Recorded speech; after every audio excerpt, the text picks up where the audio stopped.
Hare Krishna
Shri Krishna Janmashtami महामहोत्सव की, श्री राधा पार्षदी भगवान की। ओम ज्ञान तिमिरन्धस्य ज्ञानाञ्जन शलाकया चक्षुरुन्मिलितं येन तस्मै श्री गुरुवे नमः। श्री चैतन्य मनोभीष्टं स्थापितं येन भूतले स्वरूप कदा मह्यं ददाति सर्वकान्तिकम्।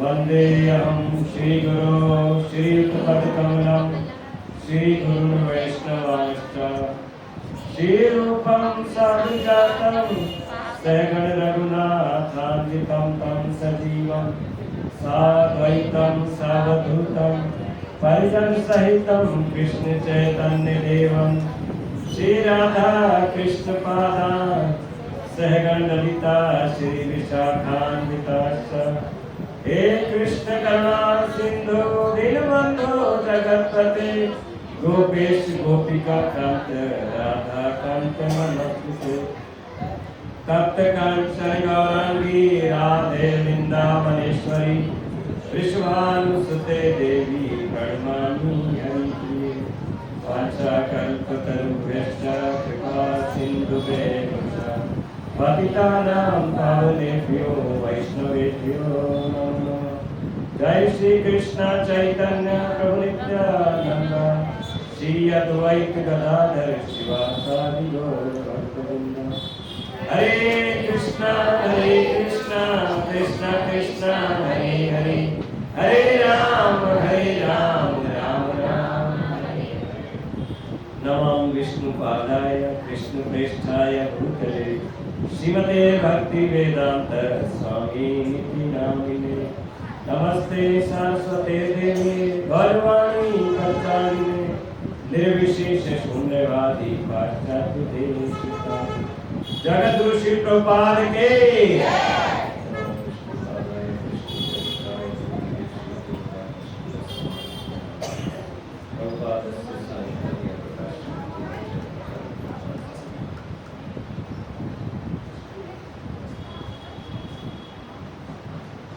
हरे कृष्ण।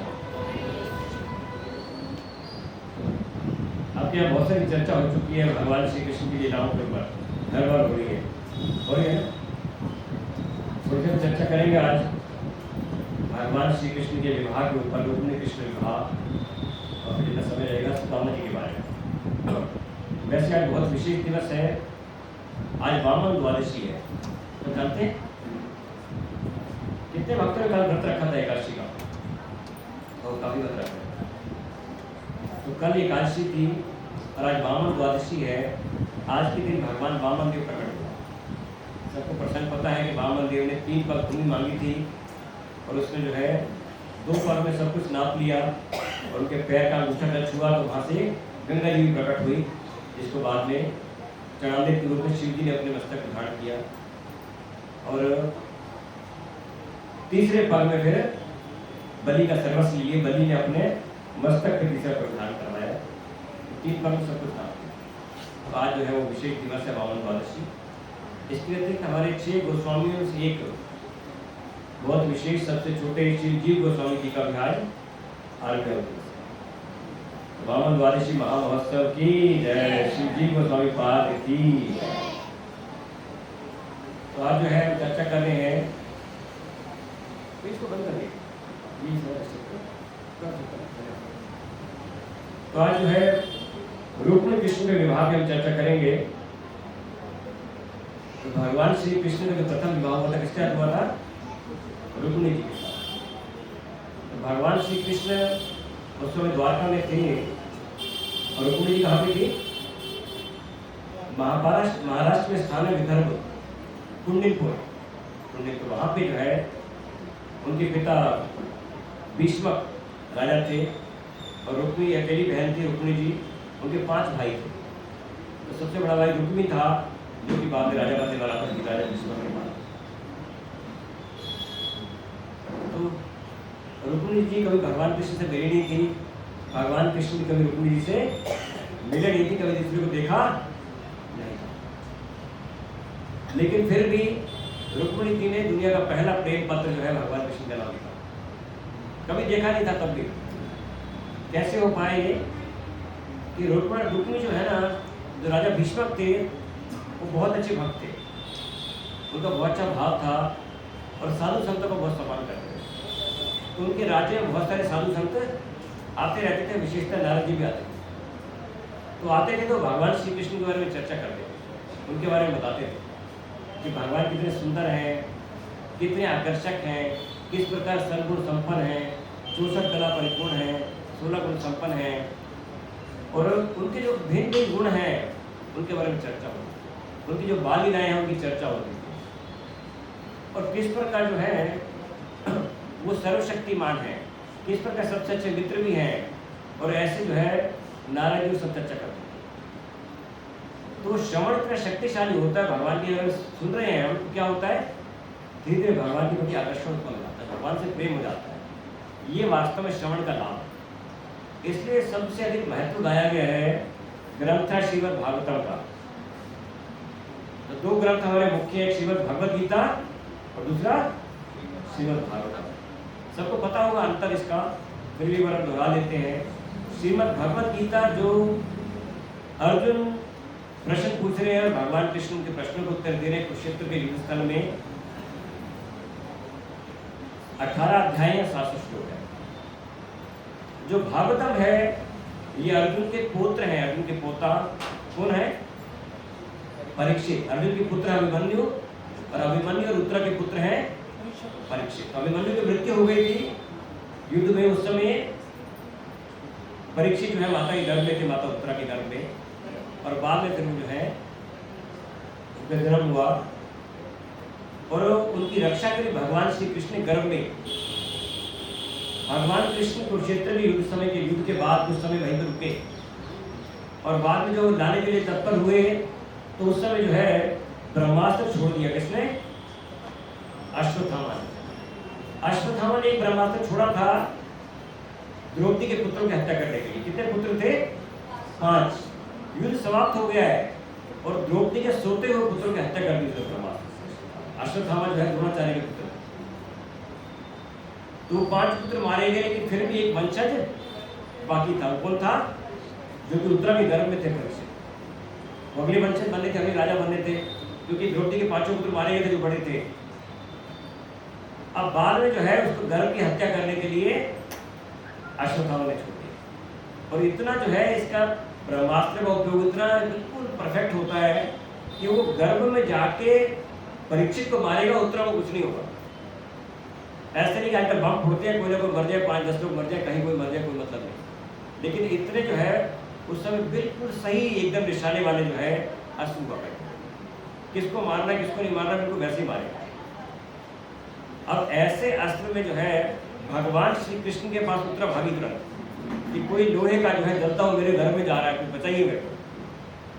अब ब्रह्मास्त्र से कोई किसी को बचा नहीं सकता, लेकिन भगवान श्री कृष्ण के लिए कुछ भी असंभव नहीं है। तो भगवान स्वयं घर में प्रवेश कर गए, पहले ब्रह्मास्त्र प्रवेश कर गया है, तो ब्रह्मास्त्र जो भी नुकसान हुआ है उसका घर में जाके भगवान ने उसे रक्षा कर, छोटे से आकार में भगवान प्रवेश किए घर के अंदर और सब ठीक कर दिया, ब्रह्मास्त्र के प्रभाव को निरस्त कर दिया, समाप्त कर दिया।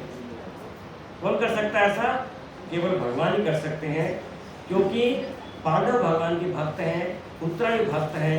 एक भक्त प्रार्थना करता है रक्षा के लिए तो भगवान रक्षा करता है। तो श्रीमद् भागवतम जो है परीक्षित महाराज को सुनाई, जो अर्जुन के पुत्र हैं, वो प्रश्न पूछ रहे हैं, और वेद व्यास जी के पुत्र सुखदेव गोस्वामी वो प्रश्न को उत्तर दें। 18 श्लोक है, 12 स्कंद है और 330 अध्याय है श्रीमद् भागवतम। और श्रीमद् भागवतम में बहुत सारे स्कंद हैं, अलग अलग 12 स्कंद, और फिर 10वां स्कंद जो है भगवान कृष्ण की लीला है। ये जो श्री कृष्ण पुस्तक आप देख रहे हैं, ये पूरी श्रीमद् भागवतम का 10वां स्कंद है। उसमें 90 अध्याय, 90 लीलाएं, और 90 की 90 लीलाएं इसमें इस पुस्तक में दी है। वैसे की वैसे श्लोक नहीं है, श्लोक का शब्दार्थ भी नहीं है, लेकिन बाकी पूरी जो है लीलाएं पूरी रहती है। बहुत सुंदर पुस्तक है ये पुस्तक। श्री प्रभुपाद ने बोला था कि सब भक्तों को प्रतिदिन पढ़नी चाहिए, सोने से पहले। बहुत विशेष है। हमारे आंदोलन का नाम क्या है, क्या बोलते हैं इस काल को हिंदी में, क्या बोलते हैं, अंतरराष्ट्रीय श्री कृष्ण भावनामृत संघ। तो ये जो पुस्तक है हमारे को कृष्ण भावना भावित होने में, कृष्ण भावनामृत की मदद है। भगवान कृष्ण की लीलाएं हम पढ़ेंगे तो अंततः उसका स्मरण कर पाएंगे, इसको बोलते हैं कृष्ण भावना। जो भगवान कह रहे मन मना मुझ में मन लगाओ, तो इस पुस्तक को पढ़ के लीलाओं का स्मरण करके हम भगवान में मन लगा सकते हैं। अभी हमारा मन कहाँ लगा हुआ है, अभी बहुत सारी भौतिक चीजों में लगा हुआ है, लेकिन इसके माध्यम से हम मन लगाने लगा सकते हैं।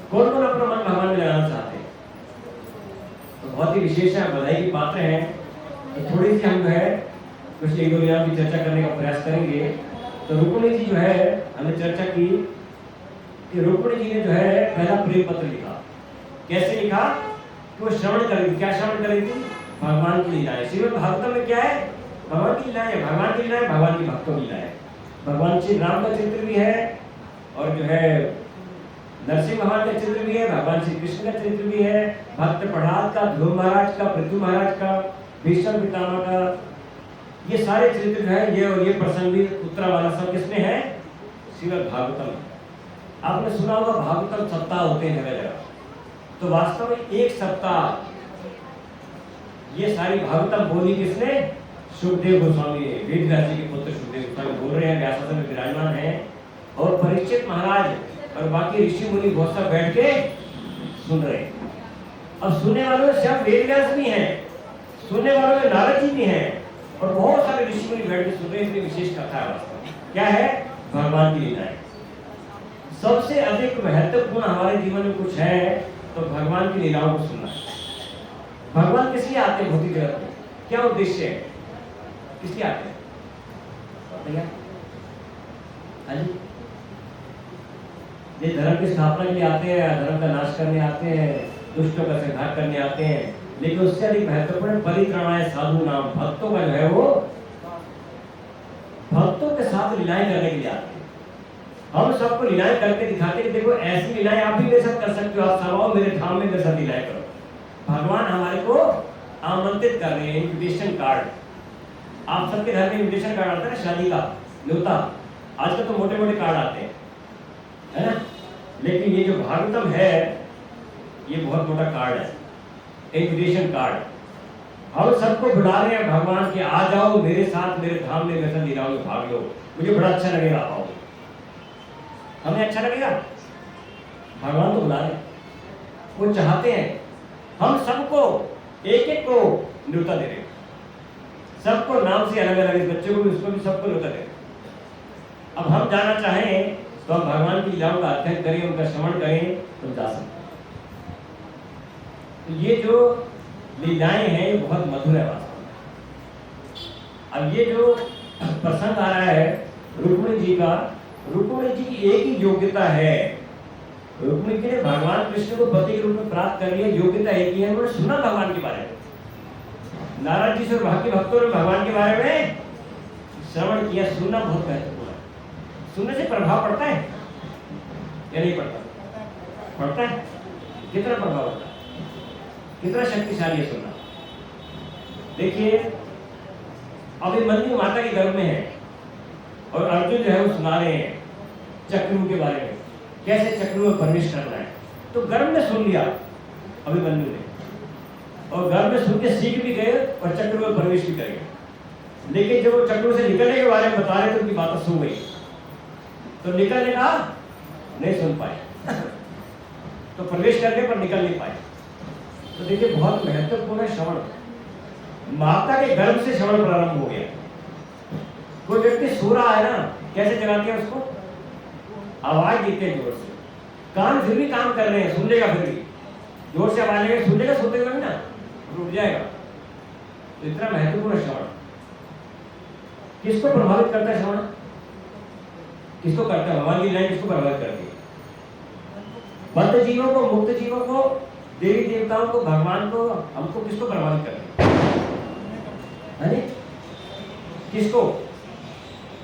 बद्ध जीवों को करती है, हम सबको, सभी को करती है। और भगवान के धाम के मुक्त जीवों को उनको प्रभावित करती है। देवी देवताओं को उनको ही प्रभावित करती है। भगवान के अवतारों को उनको ही प्रभावित करती है। भगवान को भी प्रभावित करती है। भगवान चैतन्य महाप्रभु ने 100 बार से अधिक भक्त प्रहलाद का ध्रुव महाराज के चित्र सुना। अभी यहाँ पे आपके मंदिर में जगन्नाथ जी विराजमान है, जगन्नाथ बलदेव सुभद्रा वाले। किसने बनाए हुए? किसके बनाए? क्या नाम बेटे आपका? है समर। तो समर भवन से भक्त हैं, तो प्रार्थना करेंगे हरे कृष्ण मंत्र बोल के, हरे कृष्णा कृष्णा कृष्णा हरे हरे, हरे राम राम राम हरे। बहुत धन्यवाद। अब ये जगन्नाथ जी का रूप कैसे प्रकट हुआ? जगन्नाथ जी को देखा आपने? हाथ अंदर है, पैर भी अंदर है, आंखें बड़ी बड़ी उंगलियों से बड़ा बड़ा हो रहा है। कैसे रूप प्रकट हुआ? सारा तो मुख ही मुख है उनका। आप जगन्नाथ जी को देखिए तो मेरा जो मुख है ना, कम से कम इससे आर गुना होगा भगवान का मुख। केवल जो है आंखें और मुख कितना बड़ा है। कैसे रूप प्रकट हुई? कैसे? भगवान सुन रहे हैं, लीलाएं सुन रहे हैं। किसे सुन रहे हैं? जो बलराम जी की माता रोहिणी है वो सुना रही है। और रोहिणी मैया ने क्या किया कि बोले कृष्ण बलराम आएंगे तो बिल्कुल पागल हो जाएंगे लीलाएं सुन के, क्या गोपियों का प्रेम है भगवान कृष्ण के प्रति। तो उन्होंने पहरे पे लगा दिया, दरवाजे में खड़ा कर दिया। किसको? सुभद्रा महारानी को, उनकी बहन है कृष्ण बलराम की। सुभद्रा ऐसे खड़ी बेटी के ऊपर, दोनों तरफ हाथ ऐसे हैं, ऐसे खड़ी। और जब लीलाएं सुननी शुरू की, कृष्ण की लीलाएं गोपियों के साथ, गोपियों का क्या भाव है कृष्ण के प्रति, और बिल्कुल जो है भाव बोल हो गए। हाथ धीरे धीरे अंदर जाने लग गए, पैर अंदर जाने लग गए, आंखें बड़ी हो रही है, ये भाव प्रकट हो। धीरे कृष्ण बलराम आ गए। दरवाजे पर खड़ी है सुभद्रा जी, रोकने के लिए कोई आए ना। तो इधर खिड़की है, कृष्ण खड़े हुए, खिड़की में बलराम खड़े हुए, दोनों खड़े हैं। और कृष्ण की लीलाएं सुन के, गोपियों का प्रेम भाव सुन के हाथ अंदर जा रहे हैं, पैर अंदर जा रहे हैं, आंखें बड़ी हो रही है। कृष्ण बलराम भी लीलाओं से प्रभावित हो रहे। इतनी शक्तिशाली है भगवान की लीलाएं, सब प्रभावित होते हैं। बद्ध जीव भी और मुक्त जीव भी और देवी देवता भी, भगवान के सारे अवतार भी, और स्वयं भगवान भी प्रभावित हो रहे। इतनी शक्तिशाली है। इतनी शक्तिशाली लीलाओं का हम श्रवण करते हैं या नहीं करते? और ध्यानपूर्वक करते हैं या नहीं करते?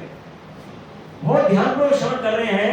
कृष्ण बलराम पूरा ये रूप प्रकट हो गया होता। इतना मधुर रूप है, इतना दयालु, इतना कृपालु, कृष्ण प्रेम में इतने खोए हुए हैं वो कि किसी के पाप लेते नहीं है, सबको क्षमा कर देते हैं, कलयुग के बंदियों को उद्धार करते हैं, पतित पावन है। ये कैसे है? लीलाएं सुन रहे हैं भगवान की, भगवान की लीलाएं सुन के भाव में आ गए। जैसे कोई नशे में आ जाता है ना, तो सब लुटा देता है, ऐसे है वास्तव। कृष्ण प्रेम के नशे में सब बांट रहे हैं भगवान से। ऐसे जगन्नाथ जी और ऐसे जो है गौर निताई चैतन्य महाप्रभु परम दयालु। तो ये लीलाएं शक्तिशाली है, इसलिए जो है ये महावीर रूप प्रभु जी और माता जी बहुत बुद्धिमान है, बहुत उन्नत भक्त है। हम लोग तो व्यासासन में बढ़ा देते हैं, लेकिन वैसे दोनों बहुत उन्नत भक्त है, बहुत अच्छी कथा करते हैं और प्रश्न के उत्तर बहुत अच्छे देते हैं। तो ये जानते हैं वास्तव में हम सब का उद्धार किससे होगा? भगवान की कथा, भगवान की लीलाएं सुनने से। इसलिए जो है जन्माष्टमी निकल गई, कृष्ण कथा चल रही है, क्योंकि इससे हमारा वास्तविक लाभ है। जो भगवत गीता की फिलॉसफी है ना, बड़ी सूखी सूखी है, ड्राई है, अलग नहीं होती। लेकिन भगवान की लीलाएं बड़ी मीठी है, बड़ी मधुर है, रसीली है, फटाफट में चली जाती है। तो हमारे को अधिक से अधिक भगवान की लीलाएं पढ़नी चाहिए, सुननी चाहिए। कितने भक्तों घर में एक पुस्तक है श्री कृष्णा, कुछ भक्तों को है, कम भी है, बाकी बांटनी चाहिए। यहाँ पे ना व्यवस्था करनी चाहिए प्रभु जी और माता जी को, इस पुस्तक यहाँ पे अरेंजमेंट करना चाहिए ताकि सब जो है इस पुस्तक का लाभ ले पाए। कुछ यहाँ लाइब्रेरी में रखते हैं, जो इशू कराना चाहे इशू करा सकते हैं, जो लेना चाहे लेंगे। तो ये जो है वास्तव में बहुत अधिक महत्वपूर्ण और बहुत रसीली पुस्तक है, बहुत मीठी है। भगवान की लीलाएं जो है बहुत बहुत मधुर है, हम सबके लिए लाभप्रद है। तो हम सबको इसका लाभ लेना। रुक्मिणी जी प्रभावित हो गए लीलाओं से और हम सब भी प्रभावित हो जाएंगे। रुक्मिणी जी को भगवान कृष्ण से प्रेम हो गया, हमारे को भी हो जाएगा। ये भगवान की लीला है। अब इतना प्रेम हो गया, उन्होंने निर्धारित करने के विवाह का कैसे करना है? कृष्ण भगवान से। अब उनके पिताजी भी सुनते थे, वो भी प्रभावित थे, तो वो भी चाहते थे राजा भीष्म उनकी पुत्री का विवाह किससे हो? कृष्ण से। उन्होंने निर्धारित कर दिया। पिताजी भी, माताजी भी, रुक्मिणी जी भी, बाकी परिवार के सदस्य बैठ के निर्णय लेंगे कि विवाह किससे होगा? कृष्ण से। लेकिन जो रुक्मी था, बड़ा भाई जो राजा बनने वाला है भीष्म के बाद, वो बोला नहीं, मैंने वचन दे दिया है अपने मित्र शिशुपाल को, विवाह होगा तो 6 दिन नरेश शिशुपाल से। अब अड़ गया पिताजी के सामने, और वो राजा बनने वाला युवराज है, तो उसको महत्व दे रहे पिताजी। और अंत निर्णय लिया कि विवाह किससे होगा? शिशुपाल से। अब बहुत दुखी हुई रुक्मिणी जी, और विवाह की तिथि भी बड़ी जल्दी निर्धारित हो गई। अब रुक्मिणी ने निर्णय लिया कि मैं प्रेम पत्र लिखूंगी, किसको? कृष्ण भगवान। अब पहला प्रेम पत्र इतिहास का जो है रुक्मिणी लिख रही है भगवान कृष्ण, और पूरा विस्तार से उसमें दिया हुआ। अब ऐसे कहते हैं किसी का प्रेम पत्र पढ़ना नहीं चाहिए, पति पत्नी की बात है, क्या पढ़े, ठीक थोड़ी नहीं है। लेकिन ये ऐसा प्रेम पत्र है, हम पढ़ते हैं, सुनते हैं, चर्चा करके हमारा हृदय शुद्ध हो जाता है। ये ऐसा प्रेम पत्र है कि ब्रह्मचारी पढ़ते हैं, सन्यासी पढ़ते हैं और शुद्ध हो जाते हैं। ऐसा विशेष प्रेम। तो ये जो है हम सबको पढ़ना चाहिए। पढ़ना चाहेंगे आप लोग? हाँ जी।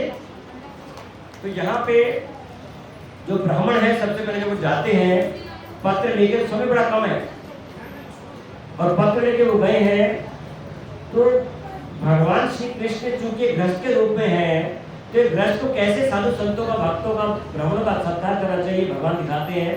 भगवान कृष्ण अपने सिंहासन में बैठे हैं, भगवान कृष्ण खड़े हो गए और उस ब्राह्मण को सिंहासन में बैठा और उनके जो है चरण धोए उनकी सेवा कर रहे हैं भगवान कृष्ण स्वयं। ये भगवान स्थापित करते हैं कि कैसे गृहस्थ को भक्तों का सम्मान करना चाहिए, भक्तों की सेवा करना चाहिए। उनको जो है फिर प्रार्थना करें कि आप जो है स्नान कर लीजिए, और तब तक जो है प्रसाद की व्यवस्था हो गई, उनको प्रसाद खिलाया गया। फिर उनको बोला कि आप थोड़ा विश्राम कर लें, और विश्राम कर रहे हैं, वहां भगवान कृष्ण पहुंच गए बेड पे, उनके चरण दबा रहे, उनसे हाल चाल पूछ रहे हैं, आप कैसे हैं, आपका मन शांत तो है, आप भक्ति में आध्यात्मिक कार्य अच्छे से कर तो पा रहे हैं। अब वहां पे जो है सुखदेव गोस्वामी बोलते हैं कि हमारे को किसी का हाल चाल पूछे तो कैसे पूछना चाहिए। एक ब्राह्मण का, एक भक्त का मन हमेशा शांत होता है। अगर वो ठीक से कोई भक्ति कर रहा है, उसका मन क्या होगा? शांत होगा। हम सबका मन शांत है या नहीं है? हाँ जी। अगर भक्ति अच्छे से करेंगे तो निस्संदेह शांत हो जाएगा। नहीं, भय लगता है, इस प्रकार का भय है, वो भय है, बेटी का क्या होगा, बेटी के विवाह का क्या होगा, मेरे स्वास्थ्य का क्या होगा, का क्या होगा, पैसे का क्या होगा, मकान का क्या होगा, गाड़ी का क्या होगा, वो तंग कर रहा है, ये तंग कर रहा है, क्या होगा मेरा? भय लगता है। भगवान की शरणागत हम है या नहीं है? नहीं है, है? नहीं है? इसमें एक भजन गाया गया है, एक लाइन हम गाएंगे। भजहु रे मन श्री नंद नंदन अभय चरण विंद रे।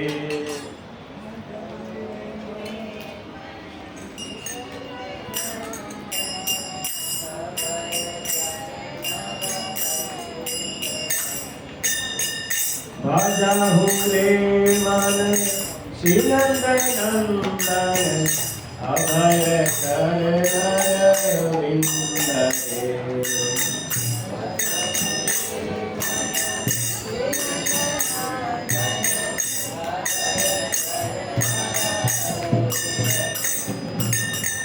दुर्लभ मानव जन्म सत्संगे हरहु रे तव सिंधु रे।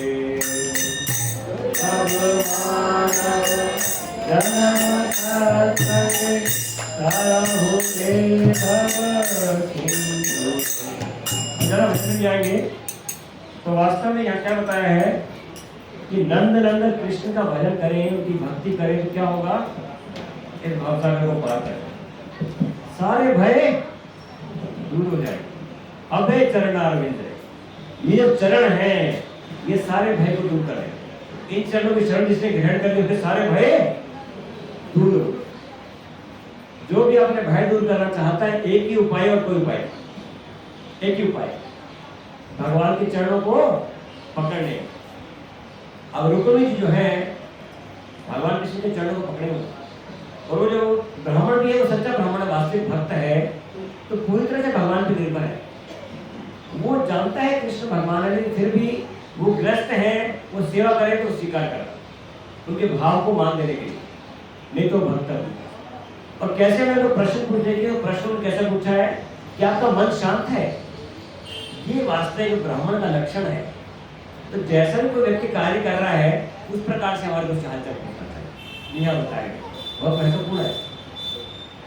और फिर कहते हैं आप धार्मिक कार्य ठीक से कर रहे हैं। अब हम एक भक्त से मिलते हैं तो भक्त से पूछ सकते हैं आपका मन शांत है, आपकी भक्ति ठीक चल रही है, आपकी 16 माला अच्छे से हो पाती है, आपने एक अच्छी व्रत रखा कर अच्छे से हो पाया, किससे पूछ सकते हैं हम? एक भक्त से। अब भक्त से नहीं पूछ पाएंगे ना, तो भक्त से हमारे को प्रश्न पूछना चाहिए और अपना बताना भी चाहिए कि मेरी माला अच्छी हुई नहीं हुई, कैसा वर्णन करना चाहिए। ये भक्तों का आपस का प्रेम का संबंध है, और भगवान से हमारा प्रेम का संबंध होना चाहिए। और फिर जो है भगवान कृष्ण कहते हैं यदि आप चाहें, काफी लंबे में है तो आप मेरे को फिर बताइए कैसे आना हुआ। वो जानते हैं कि इमरजेंसी है, भगवान कृष्ण जानते हैं। और फिर उन्होंने प्रेम पत्र दिया। तो प्रेम पत्र जो है बहुत विशेष है। मेरा लगता है कि दोनों जन चर्चा कर पाएंगे। समझ आओ, ये भी चर्चा करने पर्याप्त रहेगा।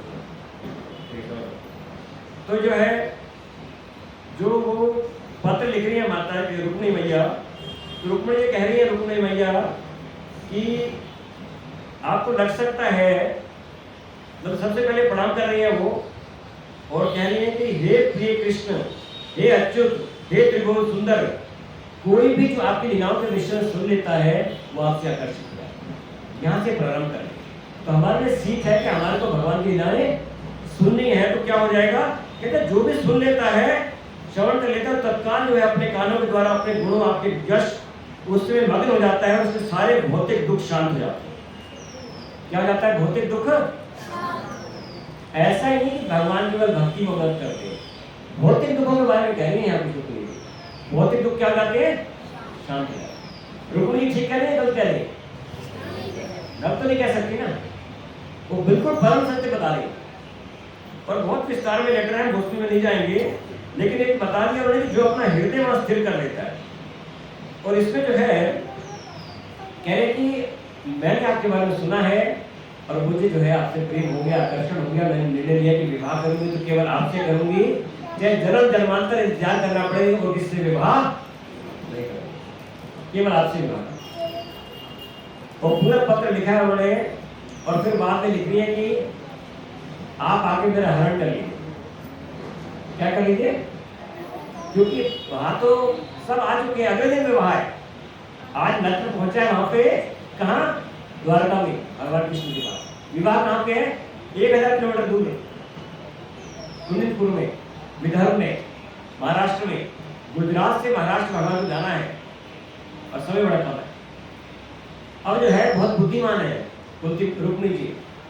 अब वहां जाएंगे, कृष्ण भगवान तो बहुत सारे आ चुके हैं, 6 शिशुपाल सब आ चुके हैं, जरासंध सब आ चुके हैं, तो युद्ध हो जाएगा। तो उनको लगेगा कि घर परिवार के सदस्य मरना जाए। तो बहुत बुद्धिमानी से उन्होंने निर्णय लिया है कि ऐसा है कि हमारे परिवार में ये प्रथा है, नियम है कि जिसका विवाह होता है तो महल के बाहर मंदिर है, वहां मंदिर में दर्शन की जाती है, दुर्गा माता का मंदिर है, वहां पे दर्शन के लिए जाना है। समय में उसने लिख दिया तो वो अच्छा समय रहेगा, क्योंकि अगर महल के अंदर आएंगे तो बहुत बड़ा युद्ध होगा और परिवार के सदस्यों को सबको लगने का डर है और मर बना सकता युद्ध होगा। तो लेकिन यहाँ बाहर जब जाएंगे तो उनके साथ जो है कुछ 2-4 सैनिक होंगे, 2-4 जो है साथ में दासियां होंगी, इतना ही होगा, ज्यादा नहीं होगा। और उस समय जो है कहते हैं आप जाते या आते समय मेरा हरण कर सकते हैं, वो जो है सही रहेगा। तो बहुत बुद्धिमानी से वो गाइड भी कर रही है, लेकिन पूर्णतः भगवान की शरण है। ये जो है रुक्मिणी जी का बहुत विशेष भाव। और फिर भगवान श्री कृष्ण वहां पे आते हैं और यहाँ से निकलते हैं, तुरंत दान को बोलते हैं रथ तैयार करो और ये ब्राह्मण को साथ लेते हैं मेरे पर। और वहां जो है रुक्मिणी चिंता कर रही है, अब समय होता जा रहा है ना, कोई मोबाइल तो है नहीं कि खबर आ जाएगी, लेकिन वो जो है कृष्ण का स्मरण कर रही है। और जैसे कृष्ण का स्मरण करके सारा भय दूर हो जाता है, उनको शुभ लक्षण प्रकट होने जाते हैं। वहां बाई आंख फड़कने लगती है, वहां में लक्षण प्रकट होते हैं कि शुभ बताते हैं कि कुछ शुभ होने वाला है। तो ऐसे शुभ लक्षणों में वो देखते हैं कि ब्राह्मण चले आ रहे। जैसे भगवान कृष्ण वहां पहुंचे तो उन्होंने तुरंत ब्राह्मण को भेज दिया। वो जानते हैं रुक्मिणी चिंता कर रही होगी, तो ब्राह्मण को भेज के जाके संदेश दे दो कि कृष्ण आ गए हैं और आपका कार्य हो जाएगा। और वो जो है लिख रही है, जब लिख रही है हरण करने के बाद तो लिखती है अजीत। वो जानती है कृष्ण तो भगवान को कोई जीत नहीं सकता, भगवान अजीत है। जो भगवान ने सोचा वो हो जाएगा, कोई तो जीत नहीं सकता। ये भगवान की विशेष स्थिति किसी भी स्थिति में। अब द्रौपदी के समय की बात है, जब द्रौपदी का चीरहरण हो रहा है, कोई रक्षा नहीं कर पा रहा, कोई भी, लेकिन भगवान कृष्ण ने आके वहां रक्षा कर दी। तो भगवान कृष्ण हर परिस्थिति में रक्षा कर सकते हैं। परीक्षित की रक्षा करती माता के गर्भ में ब्रह्मास्त्र से रक्षा करती, कितना कठिन कार्य है। तो भगवान के लिए किसी प्रकार से कुछ भी कठिन नहीं है, असंभव तो बिल्कुल नहीं है। भगवान हर परिस्थिति में रक्षा करते हैं। तो जब कोई हरे कृष्ण हम जप रहा है, भगवान की सेवा कर रहा है, क्या उसकी रक्षा नहीं करेंगे? करेंगे नहीं करेंगे? तो हमें चिंता करने की आवश्यकता है उसके लिए। हमें क्या करना है? हमें केवल भगवान की भक्ति करनी है। हरे कृष्ण कृष्ण कृष्ण हरे हरे, हरे राम राम राम। द्रौपदी ने बड़े सारे उपाय किए। भीष्म पितामह को पुकारा, द्रोणाचार्य को पुकारा, पांडवों को पुकारा, कोई मदद नहीं करता। फिर जो है दुशासन ने साड़ी खींचनी प्रारंभ कर दी। तो एक हाथ से साड़ी पकड़ी है, एक हाथ ऊपर करके कृष्ण को पकड़ा है। फिर जब दुशासन ने झटका दिया जोर का, दूसरा हाथ भी छूट गया, दोनों हाथों से पुकारा, हरे कृष्ण कृष्ण कृष्ण हरे हरे, हरे राम राम राम हरे हरे। तुरंत कृष्ण प्रकट हो गया और साड़ी जो है अनंत रूप से विस्तृत कर दी और रक्षा की। जब अक्षय पात्र की कथा आती है वहां पुकारा और तुरंत भगवान वहां पे वन में आ गए अज्ञातवास के टाइम में। तो ये जो है कोई भी हृदय से पुकारे असहाय भाव से तो भगवान आया। बोले आ जाते होंगे, सतयुग में आते होंगे, त्रेता में आते होंगे, तो कलयुग में कहां आते हैं? भगवान का नियम तो वही है, भगवान तो आते हैं, लेकिन क्या मैं असहाय भाव से पुकार रहा हूं? भगवान दीन बंधु है, भक्त वत्सल है, करुणा सिंधु है। अगर मुझे लगता है बड़ा बुद्धिमान हूं, मेरे पास बहुत सारी डिग्री है, मेरे पास बड़ा पैसा है, मैं ऐसा कर दूंगा वैसा कर दूंगा, फिर मैं पुकारूंगा भगवान को, फिर कहां आएंगे? जब मेरे को समझ में आ जाए कोई सहारा नहीं है भैया, कोई बुद्धि नहीं है मेरी, मैं तो मूर्ख हूं भगवान के सामने, बिल्कुल वास्तविक कोई योग्यता नहीं मेरे अंदर, तो पूर्णतः भगवान की कृपा में निर्भर हूं। इस भाव से, दीनहीन भाव से, असहाय भाव से भगवान को पुकारे तो भगवान तुरंत आ जाते हैं। और ऐसा भाव है रुक्मिणी जी का पूर्णतः शरणागति का, तब वो ब्राह्मण मांगती है। और वो ब्राह्मण जो है जब समाचार देता है रुक्मिणी बड़ी प्रसन्न होती है और उनकी इच्छा करते हैं ब्राह्मण को क्या क्या दान दे दूं मैं, लेकिन कुछ है नहीं उनके पास। तो उनके चरण छूती है, प्रणाम करती है, नमस्कार करती है। तो कह रही है कि अगर वरिष्ठ जनों को हम सम्मान कर दे तो बहुत पर्याप्त करते हैं। यहाँ पे जो है एक ब्राह्मण का भक्त को चाहिए, धन नहीं चाहिए, लेकिन मान देना हमारा कर्तव्य है। मान दे के उनसे प्रश्न पूछना हमारी ड्यूटी बनती है। इस प्रकार हमारे को भक्तों से व्यवहार करना चाहिए। धन तो भौतिक जगत के लोग चाहते हैं, भक्त को धन नहीं चाहिए। तो यहाँ पे जो है रुक्मिणी जी ने इतना ही किया उनको कि बहुत बड़ा कार्य हो गया रुक्मिणी जी का, धन कार्य नहीं है ना, हर किसी को नहीं भेज सकती थी। कहाँ जो है मामला फंस जाए और सब जगह समाचार फैल गए कि रुक्मिणी ने ऐसे दूध भेज रखा है, और सभी जो है जितने भी वहां के वासी हैं धर्म के, सब आके कृष्ण भगवान के दर्शन करें। कृष्ण भगवान चले, बलराम जी को पता लग गया कि कृष्ण ऐसे अकेले निकल गए हैं और वहां विदर्भ चले गए, और वहां पे तो है जरासंध भी आया हुआ है और शिशुपाल भी आया है और सारे जो है ऐसे आए हुए हैं, तो खतरा हो जाएगा। वो पूरी सेना लेके निकल दिए, पीछे भी कृष्ण भगवान गए, पीछे पीछे बलराम सेना लेके आ गए, क्योंकि उनको पता है कि युद्ध होने की पूरी संभावना है। तो कृष्ण बलराम का दर्शन करने के लिए सारे जो है वहां के लोग आ गए। जब कृष्ण बलराम मथुरा में आते हैं, जब कंस का वध करने के लिए कंस ने बुलाया है जो युद्ध स्थल में, तो सब आके दर्शन कर रहे हैं। देखिए भगवान कृष्ण का दर्शन कोई करता है शुद्ध जाता है, भगवान की लीलाएं को सुनता है शुद्ध जाता है, भगवान का नाम कोई जपता है शुद्ध जाता है, भगवान को प्रणाम करता है कोई शुद्ध जाता है, भगवान को आरती दीपक अर्पित करता है शुद्ध जाता है, भगवान के भक्तों का संग करता है शुद्ध जाता है, मंदिर में जाकर प्रणाम करता है शुद्ध जाता है। कैसे भी करके हम भगवान के संपर्क में आए तो कृपा प्राप्त है। लेकिन हम संपर्क में आए तो सही, हम संपर्क में नहीं आ रहे। भगवान कह रहे हैं मुझमें मन लगाओ, मुझे लगता नहीं है, मेरे भक्त बन जाओ। अरे भक्त भी नहीं बन पा रहे, अरे मेरी पूजा कर लो, वो भी नहीं कर पा रहे, कम से कम नमस्कार तो कर लो, इसलिए कृपा बन जाएगी। ये जो है भगवान आदेश दे हमारे को, आदेश दे रहे। अब रुक्मिणी जी ने पूरा मन लगा लिया, और हम अगर वैसा लगा सके तो बेस्ट है, नहीं तो कम से कम कुछ प्रयास करें वहां तक।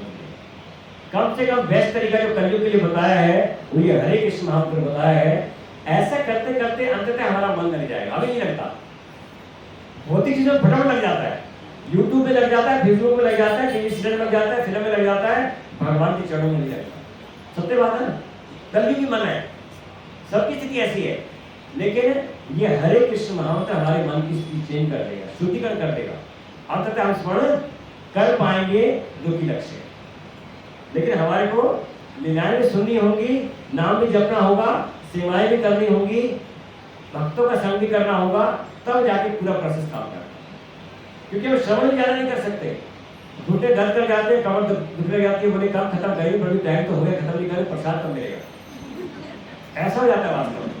मैं अपनी स्थिति बता रहा हूँ, आप सबका बच्चा भाव है।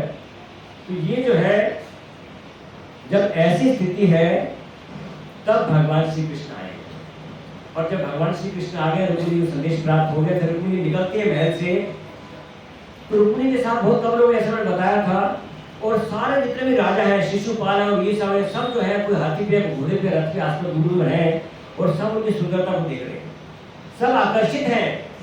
शिशुपाल उनको प्राप्त करना चाहता है। जब यहाँ पे रुक्मिणी जी का संदेश पहुंचता है, ब्राह्मणों को भगवान कृष्ण कहते हैं, मैं भी उनको चाहता हूँ, मैं भी उनसे विवाह करना चाहता हूँ। तो ऐसा नहीं कि रुक्मिणी चाहती है, भगवान कृष्ण नहीं चाहते। इसको कैसे समझ सकते हैं? भगवान कृष्ण को किसी से आकर्षण नहीं है, उनको किसी की आवश्यकता नहीं है, लाखों लाखों लक्ष्मण के चरणों की सेवा में लगी हुई है, लेकिन जो भक्त का भाव है वो भगवान का भाव है। भगवान का भक्त जो है आदान प्रदान करते हैं। भगवान कहते हैं ये था नाम पर बध्यते प्राण तथा बजाऊंगी हूँ, जिस भाव से कोई मेरी भक्ति करता है वैसा मैं प्रतिपादन करता हूँ। रुक्मिणी जी भगवान कृष्ण को पूछना चाहती है, मन लगाओ तो भगवान प्रतिपादन करे कि मैं भी उनसे विवाह करना चाहता हूँ। ये है भगवान का प्रतिपादन। तो जितना मैं चाहता हूँ, जितना मेरे हृदय का भाव है, उतना भगवान का मेरे। अगर मैं दिखावा कर रहा हूँ, केवल शो ऑफ कर रहा हूँ, तो भगवान भी वैसे करते हैं। और यदि मैं हृदय से पूर्ण समर्पित है, तो भगवान भी पूर्ण समर्पित है। और यहाँ रुक्मिणी जी पूर्ण समर्पित हैं, शरणागत हैं, पूरी तरह से निर्भर हैं। उन्होंने निर्णय कर लिया कि विवाह कृष्ण से करूंगी तो नहीं करूंगी, जन्म जन्मांतर विवाह नहीं करूंगी, विवाह करूंगी जब भी करूंगी किससे करूंगी, कृष्ण से। तो जो है ऐसा भाव है, तो कृष्ण प्रतिपादन के लिए आए। कृष्ण प्रतिपादन में कोई कमी नहीं छोड़ते। कमी कहाँ से होती है? कमी मेरी तरफ से, उनकी तरफ से कहीं कोई कमी नहीं है। वास्तव में मैं एक कदम बढ़ाता हूँ, 100 कदम बढ़ाते हैं, लेकिन मैं एक कदम बढ़ाने सोच रहा हूँ, बढ़ाऊं कि नहीं बढ़ाऊं। ये प्रभु जी कह रहे हैं 16 माला कर लो, अरे कहाँ टाइम है, इतने तो कर रहा हूँ। ये माता ही कहती है माला कर लो, बार बार ये पूछते रहते हैं, अब टाइम कहाँ मिलता है? सीरियल भी देखने हैं, थोड़े फेसबुक भी देखना है, वो तो भी है ना, यूट्यूब भी है, टाइम कहाँ मिल पाता है? तो देखिए, हमारे जितना हम महत्व देंगे भगवान की तरफ, तो महत्व देना पड़ेगा, हमें समय निकालना पड़ेगा। इसको कहते हैं अनर्थ निवृत्ति। होता क्या है कि श्रद्धा, साधु संग, भजन क्रिया, अनर्थ निवृत्ति, ये जो 9 सीढ़ियां है भक्ति की, जब हमारे अंदर श्रद्धा होगी तो भक्तों का संग मिलता है। जैसे हम सब में श्रद्धा थी, तो महावीर रूप प्रभु जी, माता जी जो है उन्होंने व्यवस्था करी यहाँ पे, ये साधु संग हो गया, संग किया। और साधु संग से क्या हुआ? सबको भजन क्रिया प्रारंभ हो गई, सबने माला ले ली, जब करना शुरू कर दिया। अब इस साधु संग से, भजन क्रिया से अनर्थ निवृत्ति शुरू हो गई, सारे अनर्थ निकलने प्रारंभ हो गए।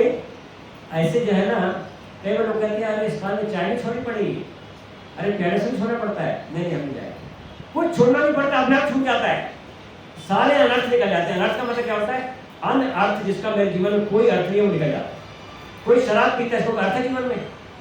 लीवर भी खराब करता है, पैसा भी खराब करता है, टाइम भी खराब करता है, ये अनर्थ है। जैसे भी भक्ति करते हैं, अपना इच्छा खत्म हो जाती है, शराब पीने बंद हो जाती है, अनर्थ निवृत्ति होगी। तो इसी प्रकार जो फेसबुक है, यूट्यूब है, वो सबसे हमारा टाइम जो है वो अंततः बच जाता है, खुद होकर बच जाता है, तो अनर्थ निकल जाते हैं। कैसे होता है? लेकिन ये होता है किसी है, हरे कृष्ण कृष्ण कृष्ण हरे हरे, हरे राम राम राम। ये बड़ा शक्तिशाली है मंत्र जो है ना, ये भगवान अंदर जाते हमारे हृदय की सफाई करते हैं। कौन हृदय को साफ कर सकता है? बड़ा गंदा है, कोयले से काला है, कोयले को साफ कर सकता है कोई? लेकिन कृष्ण भगवान जो सफाई करते हैं, पूरा शुद्ध कर देते हैं, कोयले से काले हृदय को स्वच्छ कर देते हैं, सारे अनर्थ निकाल देते हैं। बहुत शक्तिशाली है यदि हम इसको दृढ़ता से अपना लें। प्रभु जी, माता जी बता रहे हैं हमारे लाभ के लिए क्या है, ये हमारे से पूछते हैं, हमारे को माला में आगे बढ़ाने का प्रयास करते हैं, हमारे हित में है, हमारे भले में कार्य। तो कभी ये ना सोचे कि देखो पीछे पड़ रहे हैं, ये सोचना चाहिए कि वास्तव में कितने सौभाग्यशाली है कि ये लोग हमारे को पीछे पड़ रहे हैं, हमारी भक्ति को आगे बढ़ाने के लिए, हमारे लाभ के लिए कितना प्रयास करें, कितनी मेहनत करें। का धन्यवाद। तो कृतज्ञता का भाव होना चाहिए, गलती निकालने का भाव नहीं होना चाहिए। ये वास्तव में साधु संघ का प्रभाव रहता है। तो यहाँ पे जो है, जब वो जा रहे हैं, सब दर्शन कर रहे हैं, सब देख रहे हैं, सबको प्राप्त करना चाहते हैं, लेकिन वो किसको प्राप्त करना चाहते हैं? भगवान कृष्ण को। अब हमारे जीवन में भी कौन कौन मेरे से क्या क्या चाह सकता है? मेरा पति कुछ चाहता है, मेरी पत्नी कुछ चाहती है, मेरा बेटा कुछ चाहता है, मेरी बेटी कुछ चाहती है, मेरा पड़ोसी कुछ चाहता है, मेरा बॉस कुछ चाहता है, लेकिन मुझे क्या चाहना है? मुझे ही कुछ चाहना है। तो क्या होगा? इसलिए मेरा भला है। बाकी सब तो तिरस्कार नहीं है, लेकिन महत्व किसका ज्यादा है? इनका अधिक है, सबसे अधिक महत्व। अब वहां पे उनका भाई तो रुक्मिणी जी का कह रहा है विवाह कर लो शिशुपाल से, सबको इन्वाइट भी कर लिया, धोते भी बढ़ गए, सब आ भी गए, लेकिन उन्होंने धर कर लिया कि भैया सबसे अधिक महत्व। किसी का बुरा नहीं कर रही है, सबको बचाने का प्रयास कर रही है कि महल के अंदर युद्ध होगा तो गड़बड़ हो जाएगी, लोग मर सकते हैं, अपने परिवार की संस्कृति मर सकते हैं, बाहर आके ले जाए कृष्ण भगवान। उन्होंने दिमाग लगा बुद्धि से व्यवस्था करेंगे, महत्व किसको दे रहे हैं? महत्व को दे रहे हैं। तो सबका ध्यान करें हम, लेकिन सबसे अधिक महत्व किसको? भगवान कृष्ण। यदि ये भाव रहेगा तो भगवान कृष्ण भी महत्व देंगे।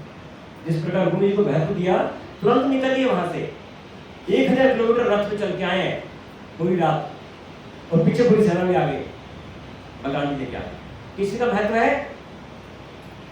किसी का महत्व है? वो रुक्मिणी से विवाह करना चाहते हैं? नहीं, विवाह है रुक्मिणी जी का जो भाव है उसका महत्व है, उससे बंध जाते हैं भगवान कृष्ण। भक्त का जो भाव होता है भगवान के प्रति, वो जो है भक्तों को भगवान को बांध लेता है।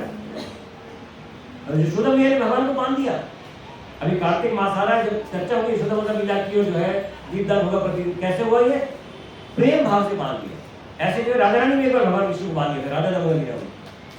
तो कैसे बांध सकता है कोई? भगवान अजीत है, कोई बांध नहीं सकता, कोई जीत नहीं सकता, ये प्रेम से बन जाते हैं, प्रेम से जीते जाते हैं। तो ऐसा यहाँ पे हुआ, और फिर जो है वहां से दर्शन करके वो आ रही है, तब भगवान कृष्ण आते हैं और रुक्मिणी जी को तुरंत रुक्मिणी जी के रथ पे चढ़ जाती है और उनको लेकर चलते हैं। और सब जो है दूर दूर तक कितने सारे जो है राजा हैं, सबके रथ है, लेकिन भगवान कृष्ण को कौन कुछ कर सकता है? तो सबसे बीच में आराम से निर्भय होकर चल रहे हैं। एक भगवान निर्भय है और भगवान के भक्त भी हो निर्भय, कोई भय गुस्सा नहीं, बाकी सब भयभीत है। बड़े से बड़ा विश्व का धनी से धनी व्यक्ति भयभीत रहता है, अरे मैं नंबर 1 हूँ, नंबर 2 ना हो जाए, उसका धन में से बढ़ ना जाए, वो आगे ना हो जाए, मेरी बीमारी का क्या होगा, मेरे भगवान का, सबको डर लगा रहता है। सबको डर भय है वास्तव में, अलग अलग प्रकार के भय, लेकिन भगवान और भगवान के भक्त जो है वो उनको कोई भय। तो इतने सब राजाओं के बीच में भगवान कृष्ण जो है वो रुक्मिणी जी को ले जाते हैं और उनसे विवाह करते हैं। तो हमें भी जो है किसका वर्ण करना है? भगवान श्री कृष्ण का वर्ण। वर्ण के योग्य कोई है तो कृष्ण है, मेरे सबसे अच्छे मित्र, मेरे बेस्ट फ्रेंड, मेरे सुहृद कोई है तो भगवान कृष्ण। तो इस भाव से आप भगवान की भक्ति करें तो लक्ष्य प्राप्त कर लेंगे। मैं क्षमा चाहता हूँ, लीला जो है थोड़ी चर्चा हुई थी, थोड़ी आदेश था कि दोनों मिलकर चर्चा करें, तो फिर कभी अगर कोई चाहेंगे तो सुधार लेकर चर्चा कर लेंगे। तो किसी को प्रश्न हम चर्चा कर सकते हैं, तो वह समय हो गया है। हाँ, समर प्रभु जी कहना चाह रहे हैं, समर प्रभु को माइक देंगे पीछे, पर दोनों चर्चा कर प्रश्न कर सकते हैं। हाँ, समर प्रभु। मेरा क्वेश्चन ये है कि राधा रानी की पति का नाम क्या है? राधा रानी के पति तो परम पति तो भगवान कृष्ण ही है, वैसे भौतिक रूप से पति थे अभिमन्यु, जो भगवान कृष्ण के विस्तार थे।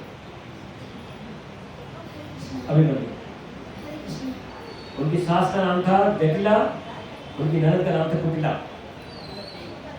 ठीक है, धन्यवाद, आपको बहुत अच्छा ज्ञान है, बहुत अच्छा भाव है। और भी सब प्रश्न है बाकी उसका अच्छा है।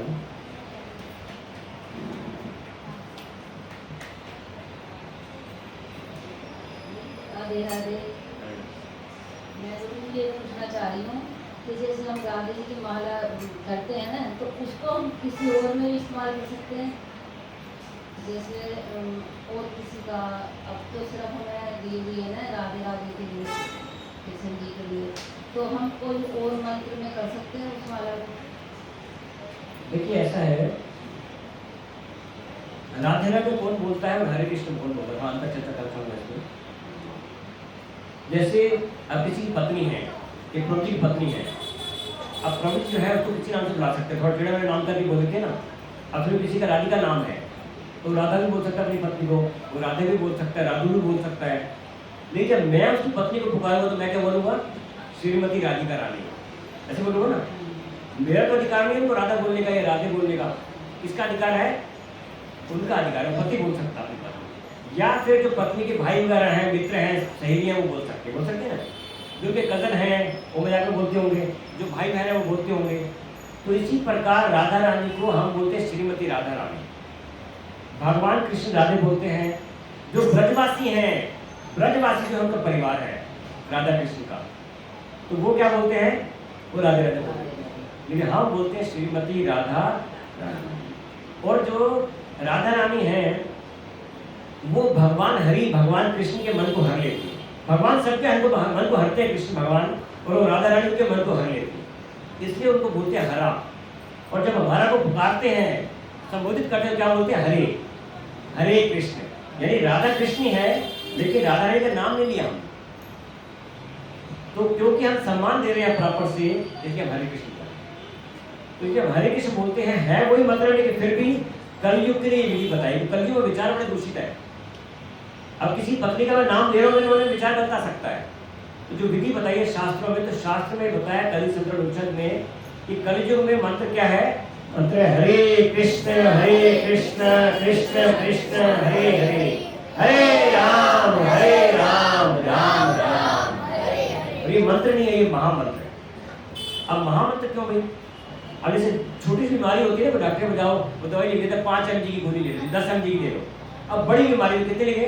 200 mg की, 500 mg की, होता कि नहीं? ज़्यादा mg की दवाई लेते हैं। फिर ज़्यादा स्ट्रॉन्ग बीमारी है तो दवाई भी पावरफुल चाहिए। तो कलयुग में बीमारी बड़ी ज़्यादा है। मंत्र से काम बनने वाला है, तो क्या चाहिए?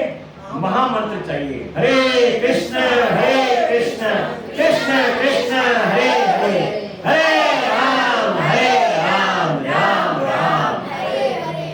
अब इतना शक्तिशाली महामंत्र है कि जिन प्रभुपाद इसको अमेरिका लेके गए, अमेरिका में हिप्पी थे, क्रिश्चियन थे, सारे नियम तोड़ते थे, वो भक्त बन गए इससे।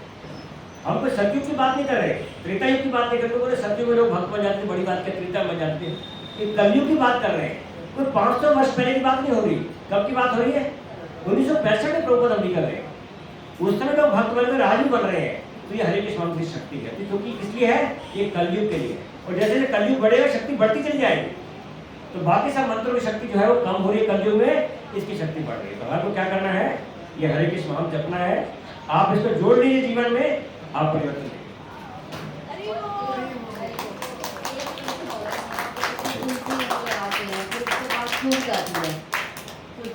और उसके बाद हम उसको क्या करें फिर? देखिए तुलसी जी, मतलब अगर धूप मिल रही है और पति में पानी मिल रहा है, थोड़ी सी सफाई रखें तो जल्दी सूखती नहीं।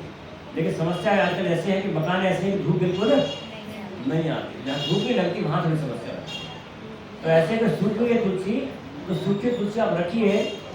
किसी की भी मृत्यु होती है, आप वहाँ जाते हैं तो वहाँ अगर तुलसी जी का आप प्रयोग करें, सूखी हुई तुलसी की लकड़ी, और नीचे के पोर्शन नहीं लगानी, यहाँ ऊपर के पोर्शन में, छाती पे, सिर पे थोड़ी अगर तुलसी आप डाल दें, जब उनको जलाने लगे हैं तो उनकी गति अच्छी हो जाती है, बहुत विशेष कृपा है। तो वहाँ उपयोग कर सकते हैं सूखी तुलसी का, हरी नहीं। और ये श्यामा तुलसी जो होती है उसको इस्तेमाल नहीं कर सकते हैं पूजा में? काली वाली श्यामा तुलसी जो होती है, नहीं, आप तो दूसरी नहीं है तो श्यामा तुलसी इस्तेमाल कर सकते हैं। कर सकते हैं? हाँ, कर सकते हैं। श्यामा तुलसी थोड़े से ज़्यादा मौसम का काटा सहन कर लेती है, दूसरी वाली जो है जल्दी बच जाती है। अभी सर्दी बढ़ती है दिसंबर जनवरी में, अगर घर पे धूप लगती नहीं है तो समस्या हो जाती है। मतलब बहुत लोगों को हो जाता है, वैसा मत समझिए कि आपसे को अपराध हो रहा है, वास्तव में ये धूप की समस्या है।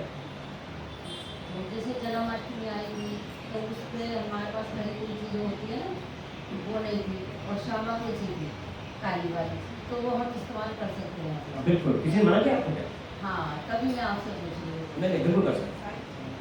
तुलसी जो होनी चाहिए श्यामा रामा वाली बात कर सकते।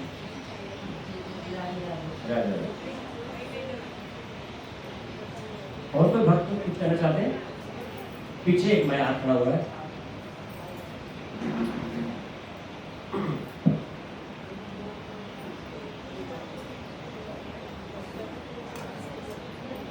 हरे कृष्ण गुरु जी। हरे कृष्ण। मैं बोल रही हूँ, बोलते ना बहुत लोग के तुलसी जी पे मतलब रविवार के दिन जल नहीं चढ़ाते, एकादशी में जल नहीं चढ़ाते, तो ये सच है कि क्या? देखिए रविवार वाला कोई नियम नहीं है ऐसा। हमारे सारा सिस्टम चलता है तिथि से चलता है। तो जल तो हमारे को प्रतिदिन देना है, लेकिन हम जो है पत्ते तोड़ते नहीं है सर, चैन नहीं करते। कब? द्वादशी के दिन नहीं आएंगे। तो पहले ही दिन आप एक्स्ट्रा कर लीजिए, कोई चैन मत करिए। बस संडे वाला कोई नियम नहीं, जल रोज देना है, संडे को भी देना है, संडे को चैन भी कर सकते हैं। एकादशी में भी जल चढ़ा सकते हैं। जल रोज चढ़ाना, जल रोज चढ़ाना, फिर तुलसी चैन में हमारे सदाई का।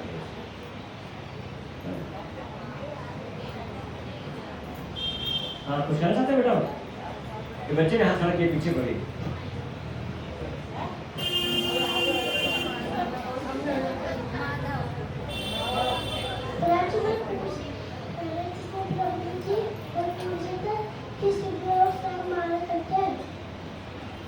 थोड़ा समझ गया तो सुबह और शाम 24 घंटे कर सकते, सुबह दोपहर शाम रात हर समय। सबसे अच्छा समय सुबह का है, उसके बाद दोपहर का, फिर शाम का, फिर उसके बाद रात का। लेकिन सभी समय भगवान के समय से जप करो। आप किस समय करते हैं? आप किस समय करते हैं? शाम को करते हैं।